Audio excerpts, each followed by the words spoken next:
नमस्कार दोस्तों, स्वागत है आपका हमारे YouTube चैनल एडी एजुकेशन में। मध्य प्रदेश जेल प्रहरी की हमारी हिंदी की क्लासेस चल रही है और आज के जो प्रश्न हैं वो संज्ञा, सर्वनाम और क्रिया से रिलेटेड होंगे। तो चलते हैं पहले प्रश्न पर। हमारा पहला प्रश्न है आज का, देखते हैं स्क्रीन पर। कुमार जातिवाचक संज्ञा का भाववाचक संज्ञा होगी। ठीक है, कुमार जो है वो जातिवाचक संज्ञा है, उसका भाववाचक संज्ञा होगी। ऑप्शन पहला है कौमार्य, दूसरा है कुमारी, तीसरा है कुमारता और चौथा है कुमराई। तो आपको इन चारों ऑप्शन में से एक सही आंसर है वो बताना है। तो जो कुमार है, ठीक है, उसका भाववाचक संज्ञा क्या होगी? तो वो होगी कौमार्य। जो पहला वाला ऑप्शन है आपका वो सही आंसर है। ठीक है, अगले प्रश्न पर चलते हैं। अगला प्रश्न आपके सामने स्क्रीन पर है। ईश्वर हम सभी के पिता हैं, इस वाक्य में ईश्वर का भाववाचक संज्ञा होगी। पहला ऑप्शन है ईश्वरी, दूसरा है ईश्वराई, तीसरा है ऐश्वर्य और चौथा वाला जो ऑप्शन है वो है ईशिता। तो ईश्वर, आपका ईश्वर जो है उस पर अंडरलाइन कर रखा है, हम सभी के पिता है, इस वाक्य में ईश्वर का भाववाचक संज्ञा होगी। ठीक है, ईश्वर की भाववाचक संज्ञा बताना हमको। तो ऐश्वर्य, जो तीसरा वाला ऑप्शन है वो आपका सही आंसर है। अगले प्रश्न पर चलते हैं। अगला प्रश्न आपके सामने स्क्रीन पर है। उगता हुआ सूर्य अरुण वर्ण का होता है, इस वाक्य में अरुण की जो विशेषण है, अरुण यहाँ पर विशेषण है आपकी। ठीक है, विशेषता बता रहा है संज्ञा व सर्वनाम की, तो उसकी भाववाचक संज्ञा होगी। तो पहला वाला ऑप्शन है आपका अरुणोदय, दूसरा है अरुणिमा, तीसरा है अरुणा और चौथा है आरुण्य। तो चार ऑप्शन में से आपका एक सही आंसर है, वो आपको बताना है। उगता हुआ सूर्य अरुण वर्ण का होता है, इस प्रकार ये क्वेश्चन है हमारा। ठीक है, तो इसका जो आंसर होगा वो होगा अरुणिमा। दूसरा वाला जो ऑप्शन है वो इसका भाववाचक संज्ञा होगी अरुण की, अरुणिमा। तो दूसरा वाला ऑप्शन आपका सही आंसर है। अगले प्रश्न पर चलते हैं। अगला प्रश्न आपके सामने स्क्रीन पर 1000 प्रश्न सीरीज के अंतर्गत ये प्रश्न लाए हैं हम आपके लिए, संज्ञा, सर्वनाम और क्रिया से रिलेटेड। तो चौथा प्रश्न आपके सामने स्क्रीन पर है।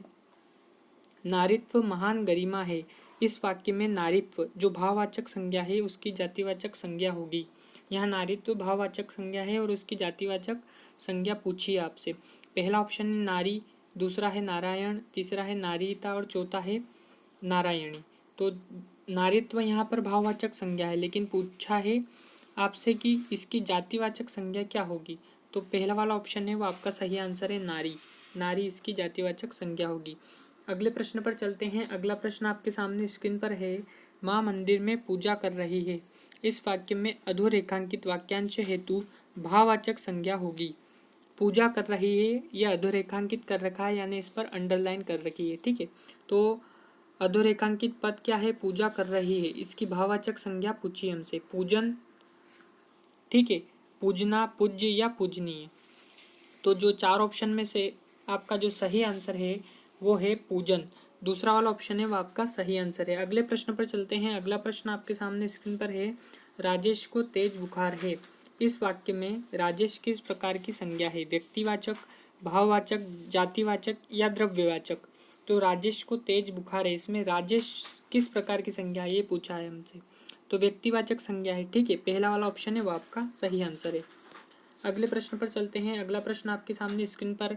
शिकारी ने बंदूक से शेर को मार डाला, इस वाक्य में कारक है। पहला ऑप्शन है क्रमशः कर्म व अपादान, दूसरा है क्रमशः अपादान व कर्म, तीसरा है केवल अपादान और चौथा है क्रमशः कर्ता, करण व कर्म। तो आपका प्रश्न है शिकारी ने बंदूक से शेर को मार डाला, इस वाक्य में कारक है, ऐसा पूछा है। तो आपका जो चौथा वाला ऑप्शन है क्रमशः कर्ता, करण व कर्म। ठीक है, तो ये चौथा वाला ऑप्शन है वो आपका सही आंसर होगा। कारक होते हैं कर्ता ने कर्म को करण से संप्रदान के लिए, अपादान से अलग संबंध, ठीक है, अधिकरण में, पर, इस प्रकार आपके कारक होते हैं। तो ये कारक से रिलेटेड प्रश्न था। तो शिकारी ने बंदूक से शेर को मार डाला, इस वाक्य में कारक है, तो चौथा वाला ऑप्शन है क्रमशः कर्ता, करण व कर्म, वो आपका सही आंसर है। अगले प्रश्न पर चलते हैं। अगला प्रश्न आपके सामने स्क्रीन पर है। गंगा में पाप धुल जाते हैं, इस वाक्य में कारक है। ठीक है, आठवां प्रश्न आपके सामने स्क्रीन पर है। तो पहला ऑप्शन है इसका, आपके सामने चलते हैं ऑप्शन पर। पहला है करण, दूसरा है अधिकरण, तीसरा है कर्म और चौथा है संप्रदान। तो जो दूसरा वाला ऑप्शन है अधिकरण, वो आपका सही आंसर है। अब कैसे हुआ है सही, इसमें पूछा है गंगा में पाप धुल जाते हैं, तो गंगा में, ठीक है। यहाँ कारक चिन्ह में का लोप हो रहा है, तो कर्ता ने कर्म को करण से संप्रदान के लिए अपादान से अलग संबंध है ना, अधिकरण में पर। तो यहाँ पर आपका जो दूसरा वाला ऑप्शन है अधिकरण में पर, तो अधिकरण में आपके कारक चिन्ह में और पर का लोप होता है, तो यहाँ पर गंगा में आ रहा है, इसलिए अधिकरण कारक होगा यहाँ पर। तो आपका जो सही आंसर है वो दूसरा वाला इसका ऑप्शन है, वो सही आंसर है। अगले प्रश्न पर चलते हैं। अगला प्रश्न आपके सामने स्क्रीन पर है। सरस्वती नदी अब लुप्त हो गई है, इस वाक्य में सरस्वती नदी है, सरस्वती नदी क्या है इस वाक्य में? जातिवाचक संज्ञा है, व्यक्तिवाचक संज्ञा है, भाववाचक संज्ञा है या समूहवाचक संज्ञा है? तो सरस्वती नदी जो है वो है आपकी व्यक्तिवाचक संज्ञा। तो आपका जो दूसरा वाला ऑप्शन है वो आपका सही आंसर है। अगले प्रश्न पर चलते हैं। अगला प्रश्न आपके सामने स्क्रीन पर है। विनय विद्वानों का भूषण है, इस वाक्य में विनय किस प्रकार की संज्ञा है? जातिवाचक, भाववाचक, समूहवाचक या व्यक्तिवाचक? तो आपको इसमें से सही आंसर बताना है। तो जो विनय है वो आपकी भाववाचक संज्ञा है। दूसरा वाला ऑप्शन है वो इस प्रश्न का सही आंसर है। 1000 प्रश्नों की सीरीज चल रही है और इसकी PDF आंसर के साथ यानी उत्तर सहित आप प्राप्त करना चाहते हैं तो डिस्क्रिप्शन में एक लिंक है हमारे टेलीग्राम चैनल की, वो ज्वाइन कर लीजिए आप। वहाँ से आपको हर टॉपिक से रिलेटेड PDF और हर टॉपिक से रिलेटेड वीडियो आपको हमारे टेलीग्राम चैनल पर फ्री प्राप्त होगी, ठीक है। तो जो 10वां वाला प्रश्न है वो भाववाचक संज्ञा इसका आंसर है। अगले प्रश्न पर चलते हैं। 11वां प्रश्न हमारा, हमसे हमारा संपर्क, हमारा गांव छूट गया, उपयुक्त वाक्य में अधोरेखांकित की व्याकरणिक कोटि है। ऑप्शन पहला है पुरुषवाचक सर्वनाम, उत्तम पुरुष, बहुवचन और संबंध कारक। दूसरा वाला जो ऑप्शन है वो है पुरुषवाचक सर्वनाम, मध्यम पुरुष, एक वचन और संबंध कारक। तीसरा वाला जो ऑप्शन है वो है निजवाचक सर्वनाम, उत्तम पुरुष, संबंध कारक। और जो चौथा वाला ऑप्शन है वो है संबंधवाचक सर्वनाम। तो अब इसमें पूछा क्या है प्रश्न एक बार और पढ़ लेते हैं। हमसे हमारा गांव छूट गया, उपयुक्त वाक्य में अधोरेखांकित की व्याकरणिक कोटि है। हमारा ये अधोरेखांकित कर रखा है यानी इस पर अंडरलाइन कर रखी, तो हमारे का व्याकरणिक कोटि क्या है? तो आपका जो पहला वाला ऑप्शन है पुरुषवाचक सर्वनाम, उत्तम पुरुष, बहुवचन और संबंध कारक, पहला वाला ऑप्शन इसका सही आंसर है। अगले प्रश्न पर चलते हैं। अगला प्रश्न आपके सामने स्क्रीन पर है। रिक्त स्थान खाने को दो, बहुत भूख लगी है, रिक्त स्थान के लिए उपयुक्त सर्वनाम है। ऑप्शन पहला है कहीं, दूसरा है किसी, तीसरा है कन्या और चौथा है कुछ। तो यहाँ पर आपका जो चौथा वाला ऑप्शन है कुछ खाने को दो, बहुत भूख लगी है, तो चौथा वाला ऑप्शन आपका सही आंसर है इसका।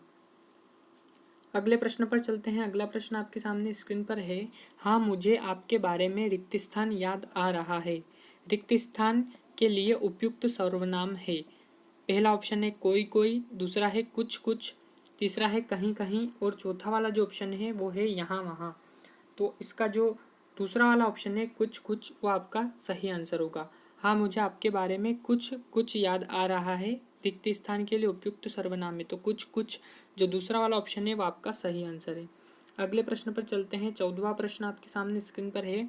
मैं रमेश के साथ मेला देखने गया था, उपयुक्त वाक्य में सर्वनाम है। रमेश में के और गया था, ठीक है। तो सर्वनाम संज्ञा के बदले उसके स्थान पर प्रयोग करने वाले शब्दों को सर्वनाम कहते हैं। उसका उदाहरण है मैं, वह, आप, तुम, इस प्रकार। तो जो 14वां क्वेश्चन है उसमें 4 ऑप्शन में से एक आपका सही आंसर है और वो जो सही आंसर है वो है मैं। दूसरा वाला जो ऑप्शन है वो आपका सही आंसर है। अगले प्रश्न पर चलते हैं। अगला प्रश्न आपके सामने स्क्रीन पर है। आंगन में रिक्त स्थान पत्थर फेंक रहा है, रिक्त स्थान हेतु उपयुक्त सर्वनाम है। कौन, किसे, कोई या यहाँ, ठीक है। तो जो तीसरा वाला ऑप्शन है कोई वो आपका सही आंसर है। आंगन में कोई पत्थर फेंक रहा है, ठीक है। अब यहाँ रिक्त स्थान हेतु कौन का प्रयोग उपयुक्त नहीं है क्योंकि जो वाक्य है हमारा दे रखा है उसके अंत में आपका प्रश्नवाचक चिन्ह नहीं लगा है, इसलिए यहाँ पर तीसरा वाला जो ऑप्शन है कोई वह ही प्रयोग होगा। तो आंगन में कोई पत्थर फेंक रहा है, यह आपका जो तीसरा वाला ऑप्शन है कोई वो सही आंसर है। अगले प्रश्न पर चलते हैं। अगला प्रश्न आपके सामने स्क्रीन पर है। मोहन का कुछ खो गया है, उपयुक्त वाक्य में आए सर्वनाम की व्याकरणिक कोटि है। अनिश्चयवाचक, निश्चयवाचक, प्रश्नवाचक या निजवाचक। ठीक है। तो अनिश्चयवाचक, मोहन का कुछ खो गया है, यहाँ निश्चित नहीं है कि क्या खो गया, अनिश्चयवाचक है ये। तो जो व्याकरणिक कोटि है सर्वनाम की वो अनिश्चयवाचक है, पहला वाला ऑप्शन है वो आपका सही आंसर है। 17वां प्रश्न आपके सामने स्क्रीन पर है। मैं अपना काम स्वयं कर लूँगा अधोरेखांकित सर्वनाम की कोटि है, पुरुषवाचक, प्रश्नवाचक, निजवाचक या निश्चयवाचक। तो मैं अपना काम स्वयं कर लूँगा, इसमें अधोरेखांकित सर्वनाम जो है वो है स्वयं। तो आपका जो सही आंसर होगा वो होगा निजवाचक। ठीक है, स्वयं मैंने खुद का, अपने अपना काम, तो निजवाचक हो गया यहाँ पर। तो निजवाचक तीसरा वाला ऑप्शन है वो सही आंसर है। अगले प्रश्न पर चलते हैं। 18वां प्रश्न आपके सामने स्क्रीन पर है। स्टेज पर जो नृत्य कर रही थी वह भारत की प्रख्यात अभिनेत्री रूपाली थी, अधोरेखांकित सर्वनामों की कोटि है, संबंधवाचक, निश्चयवाचक, अनिश्चयवाचक या निजवाचक। तो संबंधवाचक जो पहला वाला ऑप्शन है वो इसका सही आंसर है। अगले प्रश्न पर चलते हैं। अगला प्रश्न आपके सामने स्क्रीन पर है। रिया मेरी बहन की सहेली है, रिया नृत्य में बहुत कुशल है, अधोरेखांकित के स्थान पर उपयुक्त सर्वनाम होगा। यह प्रश्न है आपका। ऑप्शन पहला है यह, दूसरा है उसको, तीसरा है वह और चौथा है इसको। तो इसमें जो आपका सही आंसर होगा वो होगा तीसरा वाला ऑप्शन वह। कैसे होगा कि रिया मेरी बहन की सहेली है, रिया नृत्य में बहुत कुशल है, अधोरेखांकित के स्थान पर उपयुक्त सर्वनाम होगा। रिया रिया शब्द का 2 बार प्रयोग किया है यहाँ पर, तो यहाँ वह भी प्रयोग कर सकते हैं। रिया मेरी बहन की सहेली है, वह नृत्य में बहुत कुशल है। तो जो वह है तीसरा वाला ऑप्शन वो आपका सही आंसर है। अगले प्रश्न पर चलते हैं। क्रिया से रिलेटेड प्रश्न है ये। वह फुटबॉल खेल रहा है, इस वाक्य में प्रयुक्त क्रिया है अकर्मक, सकर्मक, प्रेरणार्थक या पूर्वकालिक। तो वह फुटबॉल खेल रहा है, तो इसमें आपकी अकर्मक क्रिया है। तो पहला वाला जो ऑप्शन है वो आपका सही आंसर है। अगले प्रश्न पर चलते हैं। मेरे द्वारा एक कविता लिखी गई, इस वाक्य में प्रयुक्त वाच्य है कर्तवाच्य, भाववाच्य, कर्मवाच्य या अकर्मक वाच्य। तो मेरे द्वारा एक कविता लिखी गई, इसमें आपका तीसरा वाला ऑप्शन है कर्मवाच्य। कर्म किया है मेरे द्वारा, मतलब कुछ कार्य किया है मैंने, मेरे द्वारा लिखी गई है, तो लिखना कर्म करना ही हुआ। तो तीसरा वाला जो ऑप्शन है वो आपका सही आंसर है, कर्मवाच्य। अगले प्रश्न पर चलते हैं। अब चाय पी ली जाए में प्रयुक्त वाच्य है कर्तवाच्य, भाववाच्य, कर्मवाच्य या संज्ञावाच्य। तो अब चाय पी ली जाए, ठीक है, इस वाक्य में प्रयुक्त वाच्य भाववाच्य। दूसरा वाला जो ऑप्शन है वो इसका सही आंसर है। अगला प्रश्न देखते हैं। स्क्रीन पर आपके सामने अगला प्रश्न। मुझे देखकर वह हंस पड़ा, उपयुक्त वाक्य में अधोरेखांकित क्रिया है। तो हंस पड़ा यहाँ पर अधोरेखांकित कर रखा है, यानी अंडरलाइन कर रखा है। तो संयुक्त क्रिया है, प्रेरणार्थक क्रिया है, असमापिका क्रिया है या सहायक क्रिया है। तो प्रश्न है आपका, मुझे देखकर वह हंस पड़ा, इसमें हंस पड़ा जो है वो संयुक्त क्रिया है। तो पहला वाला जो ऑप्शन है वो आपका सही आंसर है। अगले प्रश्न पर चलते हैं। अगला प्रश्न और आज का आखिरी प्रश्न आपके सामने स्क्रीन पर है। बच्चा छत से गिर पड़ा, अधोरेखांकित क्रिया है। पड़ा जो है वह अधोरेखांकित कर रखा है, यानी अंडरलाइन कर रखा है। तो यह सहायक क्रिया है, मुख्य क्रिया है या प्रेरणार्थक क्रिया है या फिर अकर्मक क्रिया है आपकी। तो बच्चा छत से गिर पड़ा, यह आपकी सहायक क्रिया है। तो पहला वाला जो ऑप्शन है वो आपका सही आंसर है। इस प्रकार ये संज्ञा, सर्वनाम और क्रिया से रिलेटेड प्रश्न थे। ठीक है, इसकी PDF फ्री आपको उपलब्ध होगी। आप हमारे डिस्क्रिप्शन में जाकर टेलीग्राम चैनल ज्वाइन कर लीजिएगा। धन्यवाद।